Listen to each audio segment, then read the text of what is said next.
ఈ అవకాశం ఇచ్చినటువంటి మన అందరికీ ధన్యవాదాలు.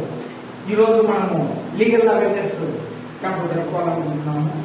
మనకు ఇప్పుడు జోనల్ యాంటీ కరప్షన్ లీగల్ సెల్కు లీగల్ అడ్వైజర్గా నన్ను నియమించినందుకు సంస్థకు ధన్యవాదాలు. ముఖ్యంగా మనకు violation of the human rights ఎక్కువగా మన భారతదేశంలోనే జరుగుతున్నాయి. ఎందుకంటే మనకి ఎన్నో చట్టాలు, ఎన్నో ఆర్టికల్స్ భారత రాజ్యాంగం కల్పించినప్పటికీ ఆ ఆర్టికల్స్ ను మనం కాపాడుకోవాల్సిన బాధ్యత ప్రతి పౌరుల పైన ఉంది. కానీ ప్రస్తుతము ఈ యొక్క ఆర్గనైజేషన్స్ ఏవైనా తీసుకోండి, ఏమి సక్రమంగా జరగడం లేదు. ఇప్పుడు ఫర్ ఎగ్జాంపుల్ మనది ఇంటర్నేషనల్ హ్యూమన్ రైట్స్, ఇక్కడ ప్రతి జీవికి పుట్టుకతోనే కొన్ని హక్కులు అవలంబించినాయి. అంటే పుట్టుకతోనే మనకు స్వేచ్ఛ స్వతంత్రాలు ఉన్నాయి. మానవ హక్కులు అంటే మనము స్వేచ్ఛగా జీవించాలి, ఆర్థికంగా జీవించాలి, సమానత్వంగా జీవించాలి. ఈ విధంగా సొసైటీలో ఎన్నో రకాలైనటువంటి హక్కులు కల్పించినప్పటికీ దానిలో దుర్వినియోగం అవుతున్నాయి. మరి ఎవరు ప్రశ్నించేవాడు లేడు. అందుకు ఈ యొక్క ఆర్గనైజేషన్స్ ఆవిర్భవించాయి. కాబట్టి ఎక్కడైనా కానీ మానవ హక్కులకు ఉల్లంఘన జరుగుతుందంటే అక్కడ ప్రత్యక్షంగా లేదా పరోక్షంగా పోరాటం చేసి ప్రతి ఒక్కరి బాధ్యత ఇప్పుడు ఉంది. కాబట్టి మనము జనరల్ గా చెప్పుకుంటే ఆర్టికల్ 21 జీవించే హక్కు, ప్రతి భారత రాజ్యాంగంలో కనబడినటువంటి ఆర్టికల్ 21 ప్రకారం జీవించే హక్కును సుప్రీంకోర్టు కూడా ఏ ఒక్కరికైనా కానీ అడిగే స్వతంత్రత ఉంది అన్నారు. తర్వాత స్వేచ్ఛ హక్కు, తర్వాత legal aid, free legal aid.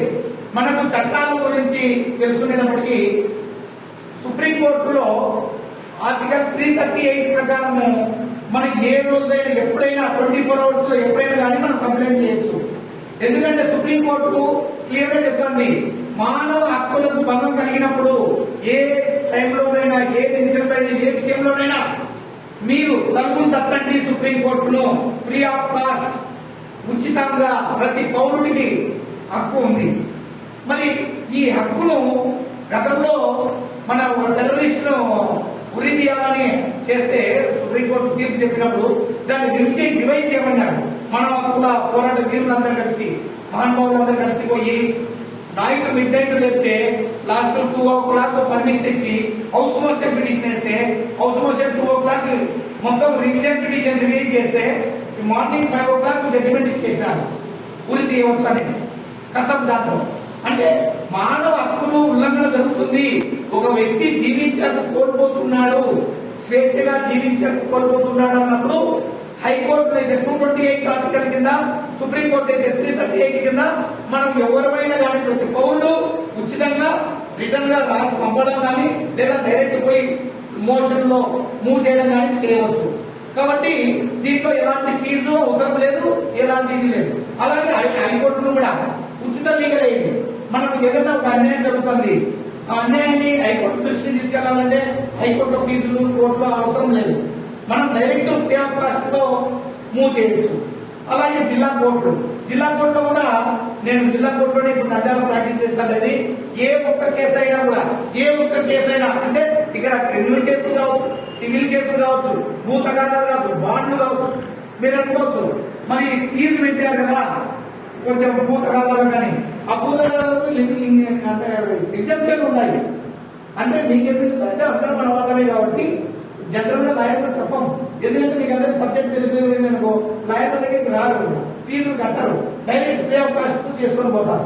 కానీ ఇక్కడ మీరు సబ్జెక్ట్ తెలుసుకోవాలి కాబట్టి నేను చెప్తాను. మండల లీగల్ సర్వీస్ కమిషన్ ఉంది, జిల్లా లీగల్ సర్వీస్ కమిషన్ ఉంది. ఈ జిల్లా లీగల్ సర్వీస్ కమిషన్ లో మూడో జిల్లా జడ్జి గారు చైర్మన్. ఈయన ప్రతి 24 hours అంటే ప్రతి రోజు ఆఫీస్ ఉంటుంది.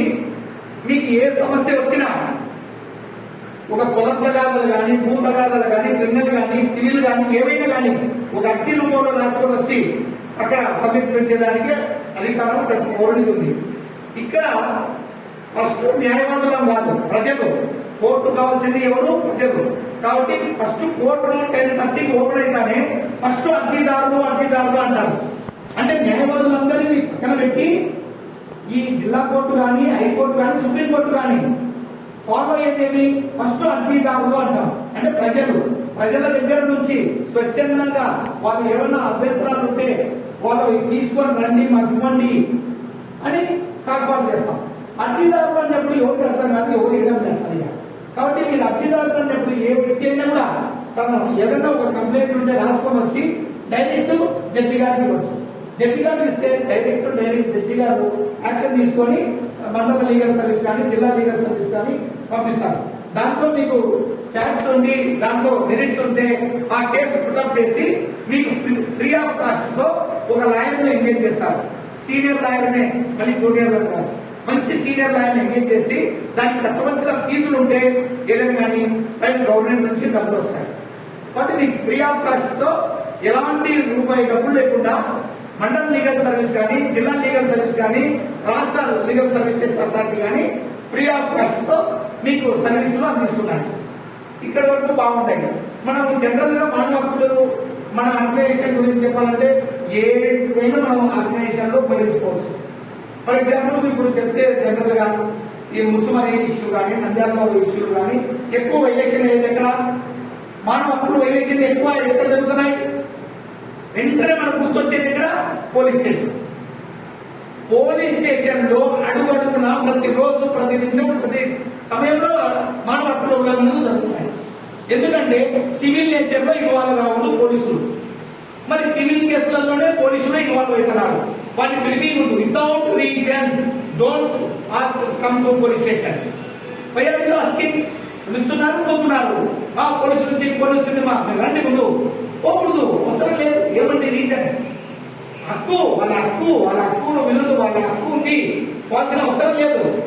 కానీ భయం ఏమంటారు, ఏం కేసు పెడుతున్నారో ఏమో, ఆ భయం అనేది తీసేసుకోవాలి. ఆ భయపడి ప్రజలు అందరూ అక్కడ పోతారు. అక్కడ సివిల్ మ్యాటర్ లో ఇన్వాల్వ్మెంట్ అయ్యి సివిల్ మ్యాటర్ లో పంచాయతీలు చేసి సెటిల్మెంట్ చేస్తున్నారు. అది అక్కడ ఉన్నాను. తర్వాత వ్యక్తిని పోలీస్ స్టేషన్ పిలిపియకూడదు, కానీ పిలుస్తున్నారు, పోతున్నారు. తర్వాత మానవ ప్రాణాలను కాపాడాల్సిన విధి పోలీసుల కర్తవ్యం. అలాంటి పోలీసులే భయపడిస్తున్నారు. రౌడీ ముఖం తీసుకొస్తున్నారు, లైన్లలో నిలబెడుతున్నారు. లైన్లలో నిలబెట్టి మీరు తోదిస్తానంటున్నారు మీడియా పెట్టి కూడా. మళ్ళా మరి అక్కడ మీడియా వల్లే మొత్తం వీడియో తీస్తున్నారు, ఫోటో తీస్తున్నారు, పేపర్ చేస్తున్నారు. మళ్ళీ అంటే అక్కడ ఎంత ఉల్లంఘన జరుగుతుంది ఆ మీడియా వాళ్ళకు కూడా తెలుసు విలేకరులు. ఇది మానవ హక్కుల ఉల్లంఘన, ఇక్కడికి వీళ్ళను నిలబెట్టకూడదు, వీళ్ళను మానసికంగా, శారీరకంగా హింస పెట్టకూడదు అని విలేకరులందరూ తెలుసు. కానీ తీస్తున్నారు. మళ్ళీ వార్నింగ్లు, కటింగ్లు. నిన్న హైకోర్టు డిక్లేర్ చేసింది, రౌడీ మూగలు ఎవరైనా ఉంటే రౌడీ మూగలు వార్నింగ్ ఇవ్వడం కానీ, వాళ్ళను రెచ్చగొట్టడం కానీ, వాళ్ళను పనిష్మెంట్ చేయకూడదు. అంటే అక్కడ ఉల్లంఘన జరుగుతుంది.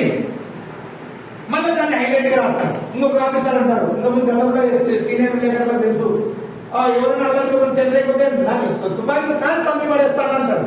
ఇక్కడ ఉంది ఎందుకు కాల్చి చంపడానికి? చట్టాలు ఎందుకు ఉండేది? చట్టాలు గురించి అంటే భయభ్రాంతులకు గురి చేయకూడదు. అంటే దానిలో అమాయకులు ఉండొచ్చు. అంటే నువ్వు చెప్పినట్టుగా ప్రతి కేసు ఫ్యాక్ట్ కాదు, ప్రతి కేసులో ఫిట్ అన్ఫిట్ అంటాయి. అది విశ్లేషణ చేసి చేయాల్సి వచ్చిన ఆవశ్యకత పోలీసులు ఉంటుంది. అంటే ఇక్కడ పోలీసులు ఎక్కడైనా కానీ వైలేషన్ జరిగినప్పుడు వైలేషన్ లో మనం అనుకోవాల్సిన బాధ్యత మన మానవ హక్కుల సంఘాలకు కానీ, ప్రతి పౌరునికి కానీ విధులు వాళ్ళ కర్తవ్యం ఉంది. అలాగే రీసెంట్ గా మనకు ముచ్చుమరిలో ఒక ఇష్యూ జరిగింది. ఇన్సిడెంట్ లాకప్ లో తీసుకొచ్చినారు, ఎంక్వైరీ చేసినారు, చనిపోయినారు. ఏ విధంగా చనిపోయినాడు, ఎక్కడ చనిపోయినాడు? ఆ రిపోర్ట్ కాన్ఫర్మ్ చేయమని ప్రతి మానవుడు అడగచ్చు, ప్రతి మానవుల హక్కులు ఉల్లంఘన సభ్యులు అడగచ్చు. అదే విధంగా ముచ్చుమరిలో ఒక పాపం మిస్ అయిపోయింది. రేపు చేసే చెరువులో పడేసారు, మిస్ అయింది, దొరకలేదు. కానీ ఏబిఎస్ కర్పస్ అనేది ఏబిఎస్ కర్పస్ హైకోర్టు కింద పిటిషన్ రాసి పంపిస్తే లాయర్ అవసరం లేదానికి. ఏ వ్యక్తి రాసి రిజిస్టర్ పోస్ట్ చేస్తే దాన్ని ప్రింట్ గా స్వీకరించి కోర్టు అమ్మాయిని జీవిగా తీసుకొచ్చి నిలబెట్టమంటారు. అంటే జీవించి ఒక శరీరాన్ని ఒక భౌతికంగా తీసుకొచ్చి నిలబెట్టాల్సిన బాధ్యత పోలీసు లేదు. మిస్ అయిపోయింది, దొరకలేదంట. ఆ ట్రేస్ అవుట్ చేయాల్సిన బాధ్యత కూడా పోలీసులకు ఉంది. ఎట్లా ట్రేస్ అవుట్ అవుతుంది? ఏదో విధంగా వాళ్ళ ఎందుకు ఇన్వెస్టిగేషన్, వాళ్ళ రెస్పాన్సిబిలిటీ. దాంట్లో ఎంతో మంది సస్పెండ్ కావడానికి అవకాశాలు ఉన్నాయి. కానీ దాన్ని ఎవరు మూవ్ కాదు అంత దూరం. దాంట్లో మూవ్ అయితే ఎస్పీ గారు అవుతారు, సస్పెండ్ డిఎస్పీ గారు అవుతారు, సిఐ గారు అవుతారు. కేవలం ఎస్ఐ ట్రాన్స్ఫర్ చేసేదో సస్పెండ్ చేసి క్లోజ్ చేస్తారు. అతన్ని ఎవరు ఎస్పీ సస్పెండ్ చేయాలి దాంట్లో మరి అది ఎవరు చేయలేకపోతారు. కాబట్టి ఇలా ఏదైనా దాన్ని ఒక క్రైమ్ మనం తీసుకుంటే దాన్ని మనం క్షుణ్ణంగా పరిశోధించి వాళ్ళ మీద కేసు ఫైల్ చేసి అవసరమైతే జిల్లా కోర్టు, హైకోర్టు, సుప్రీం కోర్టు వరకు కూడా మనం పోవచ్చు.